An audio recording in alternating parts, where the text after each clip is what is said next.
A visión dos deputados do Partido Socialista do primeiro ano de mandato do PP na Deputación de Pontevedra é ben diferente a ofrecida estes días polos populares. Que lonxe de tender pontes, a Deputación parece estar voando pontes. En resumo, un ano de marcha atrás na transformación da provincia de Pontevedra, con inacción, escaso traballo, vagancia, descoñecemento e absoluta inactividade que ata escandaliza ao personal funcionario. Segundo a súa voceira, este ano estivo marcado pola falta de iniciativas propias do goberno que encabeza Luís López, o que acusou de falta de autoridade. Lembran o que tivo que facer o Partido Popular para poder nomear a un presidente?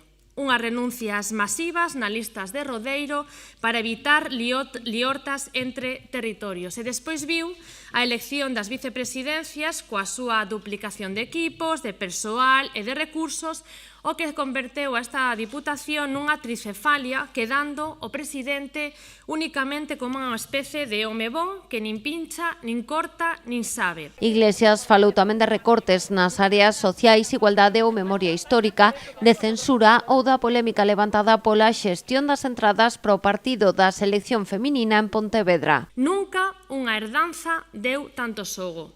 Sigue de máxima vixencia todo o que o goberno anterior deixamos feito. Ningunha soa idea nova. Un ano despois, o Partido Popular segue a vivir dos proxectos que non son seus e que, iso sí, anuncian e presentan sen pudor como aposta propia, finxindo que son programas novos. O único que fixeron foi cambialos de nome. Os socialistas acusaron tamén a López de falta de lealdade institucional, así como de partidismo á hora de reunirse cos alcaldes, priorizando os encontros cos rexedores do Partido Popular.